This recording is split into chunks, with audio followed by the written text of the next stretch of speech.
Welcome everybody, welcome to my channel to series coaching. সবাইকে হলো প্রথম থেকে ক্লাসটি মনোযোগ সহকারে করতে। আর আজকে যারা চ্যানেলে প্রথম আছো এবং এখনো অবধি চ্যানেলটিকে যারা সাবস্ক্রাইব করনি তারা অবশ্যই চ্যানেলটিকে সাবস্ক্রাইব করে প্রতিনিয়ত এই ধরনের ইম্পর্টেন্ট ক্লাস করতে থাকো। তো আজকে ক্লাসটি ভীষণ ইন্টারেস্টিং হতে চলেছে, কারণ আজকে আমরা উইলিয়াম রস্কের জীবনের ছোটবেলাকার একটা কাহিনী নিয়ে আমরা আলোচনা করব এবং সেটিকে এই প্যাসেজটিকে সহজে আমরা ইংলিশে ট্রান্সলেট করতে পারবো। তো সেটি আজকে আমরা দেখে নেব। তো উইলিয়াম রস্কো কে ছিলেন, মনে আমাদের প্রশ্ন আসতে পারে। তো উইলিয়াম রস্কো তিনি ইংল্যান্ডের লিভারপুলে জন্মগ্রহণ করেছিলেন এবং কষ্টের মধ্যে দিয়ে মানুষ হয়েছিলেন এবং পরবর্তীকালে তিনি একজন বিখ্যাত রাইটার হয়েছিলেন, তিনি লয়ারও ছিলেন। তো তার জীবনের একটি ছোট্ট কাহিনী এখানে রয়েছে। তো এটিকে আমরা কত সহজে ইংলিশে ট্রান্সলেট করতে পারি সেটি আজকে ক্লাসের মাধ্যমে আমরা দেখে নেব। তো এই ক্লাসটি যারা কম্পিটিটিভ এক্সাম দিচ্ছ তাদের জন্য এবং যারা সহজে ইংলিশ বলতে চাও তাদের জন্য সমানভাবে গুরুত্বপূর্ণ। তো প্রথম থেকে ক্লাসটি মনোযোগ সহকারে করতে থাকো। তো দেখো, প্রথমে আমরা প্যাসেজটিকে ট্রান্সলেশন করার আগে প্রত্যেকটা লাইন একটু ভালো করে পড়ে নেব আমরা, যার ফলে কি হবে আমরা বুঝতে পারবো যে কিভাবে আমাদের সেন্টেন্স গুলিকে ট্রান্সলেট করতে হবে এবং প্রত্যেকটা সেন্টেন্স তোমাদেরকে ধরে ধরে আমি কিন্তু পরে ট্রান্সলেশনটা তোমাদের কিন্তু দেখিয়ে দেবো। দেখো, উইলিয়াম রস্কো দুঃখীর সন্তান ছিলেন। তার পিতা কৃষিকর্ম করে অতি কষ্টে গৃহপাত করতেন। ছেলেকে ভালো করে লেখাপড়া শেখানো এমন সংস্থান তার ছিল না। সুতরাং রস্কো ছেলেবেলায় অতি সামান্যই লেখাপড়া শিখেছিলেন। রস্কোর পিতার আলুর চাষ ছিল, তিনি একা চাষের সমস্ত কাজ করতে পারেন না। এই জন্য তিনি রস্কোকে 12 বছর বয়সে সময় পাঠশালা ছাড়িয়ে চাষের কাজে নিযুক্ত করলেন। তিনি পিতার সাথে সঙ্গে চাষের কাজ করতেন এবং আলু প্রস্তুত হলে আলুর ঝুড়ি মাথায় করে বাজারে গিয়ে বিক্রি করে আসতেন। তো এই প্যাসেজটি এবার প্রত্যেকটি লাইন ধরে আমরা কিন্তু সেন্টেন্স গুলিকে সহজে ইংলিশে ট্রান্সলেট করব। তো চলো আজকে ক্লাস শুরু করা যাক। তো প্রথম সেন্টেন্সটি কি, উইলিয়াম রস্কো দুঃখীর সন্তান ছিলেন। তো দেখো সেন্টেন্সটি টেন্সটা প্রথমে বুঝবে যে ছিলেন, তো এটা পাস্টে, তো সিম্পল পাস্টে। তো সিম্পল পাস্টে প্রথমে সাবজেক্ট থাকবে, তারপরে কি হবে, তারপরে ভার্ব বসবে। তো দেখো এখানে সাবজেক্টে উইলিয়াম রস্কো, তাহলে কিভাবে বলবে, William রস্কো was a son of এ পোর। দুঃখীর সন্তান বলতে একজন দরিদ্রের সন্তান ছিলেন, সেটা বোঝানো হয়েছে যে উইলিয়াম রস্কো ওয়াজ মানে ছিলেন, আ সন অফ আ পোর একজন দুঃখীর সন্তান ছিলেন। তো সেন্টেন্সটি সিম্পল পাস্টে লেখা হয়েছে। পরের সেন্টেন্সটিকে দেখো, তার পিতা কৃষিকর্ম করে অতি কষ্টে দিনপাত করতেন। তো দিনপাত বলতে দিন যাপন করতেন তার পিতা, তাহলে কি হবে, তার পিতা বলতে হিজ ফাদার। তো এখানে উইলিয়াম রস্কো বারবার আমি উল্লেখ করব না, যেহেতু এটা প্যাসেজ ট্রান্সলেশন করছি, এটা প্যাসেজ আকারে যখন লিখবো তখন বারবার কিন্তু উইলিয়াম রস্কো শব্দটা লিখবো না। এবার হিজ ফাদার, তার বাবা বলতে এখানে উইলিয়াম রস্কোস ফাদার কি করতেন, আর্নড হিজ লাইভলিহুড, মানে আর্নড মানে উপার্জন করতেন, হিজ লাইভলিহুড মানে তার জীবন যাপন করতেন, উইথ ভেরি ডিফিকাল্টিজ খুব কষ্টের সাথে, বাই ফার্মিং মানে কৃষিকর্ম করে। তো সেন্টেন্সটি দেখছো সিম্পল পাস্টে আছে। তো প্রথমে দেখো সাবজেক্ট হিজ ফাদার, ভার্ব হচ্ছে আর্ন, কি আর্ন করতেন, জীবন যাপন করতেন, হিজ লাইভলিহুড কেমন ভাবে, উইথ ভেরি ডিফিকাল্টিজ কিভাবে, বাই ফার্মিং মানে কৃষিকর্ম করে। পরের সেন্টেন্সটি দেখো, ছেলেকে ভালো করে লেখাপড়া শেখানো এমন সংস্থান তার ছিল না। কার ছিল না, রস্কোর বাবার। তো কিভাবে বলবে, he had no situation to educate his son well in a smooth way. He had no situation to educate his son well in a smooth way. বা এভাবে বলতে পারো, he had no means to give him his son good education. এভাবেও বলতে পারো, বা যেটি লেখা আছে এভাবেও তোমরা বলতে পারো, বা আরেক রকম ভাবে লেখা আছে, দেখো হি ডিড নট হ্যাভ, এখানে হি যদি ডিড নট বসাও সেক্ষেত্রে কিন্তু আমাদেরকে হ্যাভ বসাতে হবে। যদি আমরা হ্যাড বসাই তাহলে হি হ্যাড নো, কিন্তু যদি ডিড নট বসাই তাহলে he did not have the circumstances to properly educate his son, মানে ছেলেকে ভালো করে লেখাপড়া শেখানো এমন সংস্থান কার ছিল না? রস্কোর বাবার ছিল না। তো দেখো এখানে রস্কোর বাবা, সেজন্য এখানে সাবজেক্ট হি, তারপর ছিল না বলতে হ্যাড নো, আর যদি তোমরা ডিড নট বসাও তাহলে ডিড নট হ্যাভ। তারপরে দেখো কি ছিল না? নো সিচুয়েশন, অবস্থা ছিল না। টু এডুকেট মানে তাকে শিক্ষা দিতে, কাকে? হিজ সন, তার ছেলেকে, ওয়েল মানে ভালোভাবে, ইন এ স্মুথ ওয়ে মানে একটা মসৃণ পথে, মানে ভালো করে লেখাপড়া শেখানো এমন সংস্থান কিন্তু কার ছিল না? তার বাবার কিন্তু ছিল না। এবার পরের সেন্টেন্সটিকে দেখো, সুতরাং রস্কো ছেলেবেলায় অতি সামান্যই লেখাপড়া শিখেছিলেন। সুতরাং রস্কো ছেলেবেলায় অতি সামান্যই লেখাপড়া শিখেছিলেন। তো দেখো এখানে কে সাবজেক্ট? রস্কো। তো তার ভারত কি তারপরে শিখেছিলেন, তারপরে কি শিখেছিলেন? লেখাপড়া। লেখাপড়াটা কেমন শিখেছিলেন? অতি সামান্যই। তো কিভাবে বলবে?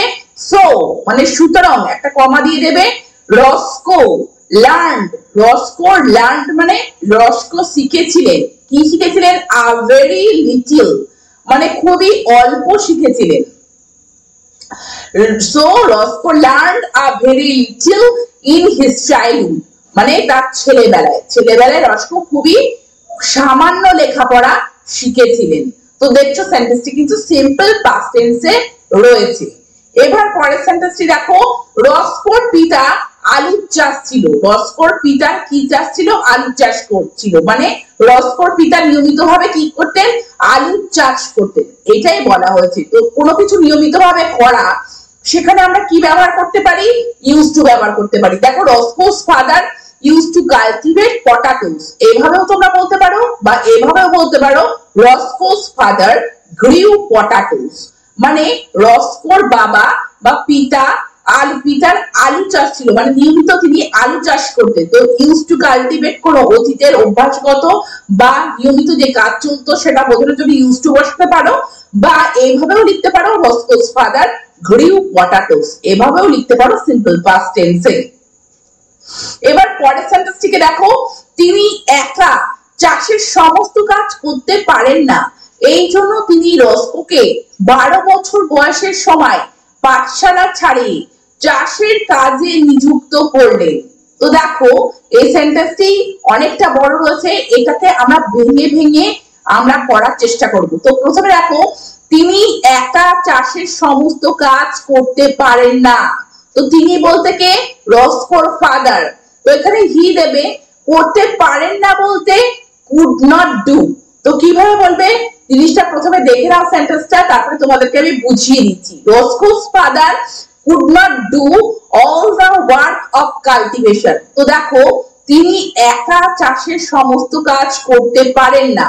তো পারা বা না পারা, তো সেখানে দেখো এই যে পারা মোডাল ভার্ব ক্যান, আর পারতেন না, পারেন না বলতে পারতেন না, সেই জন্য could not do all the work of cultivation মানে চাষের সমস্ত কাজ।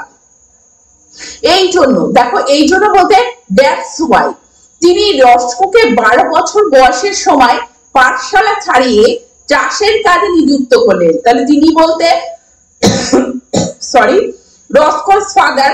তো দেখো হি, তারপরে দেখো কি করলেন? এখানে নিযুক্ত করলেন, এখানে আমাদের ভার্ব খুঁজে বার করতে হবে। নিযুক্ত করলেন, এনগেজ কাকে? রস্কোকে। রস্কো কোথায়? ইন হিজ কাল্টিভেশন ওয়ার্ক, তার চাষের কাজে। কখন? at the age of 12, 12 বছর বয়সে। কেমন ভাবে? Without giving him the school education, তাকে পাঠশালা ছাড়িয়ে মানে তাকে স্কুলের পড়াশোনা না করিয়ে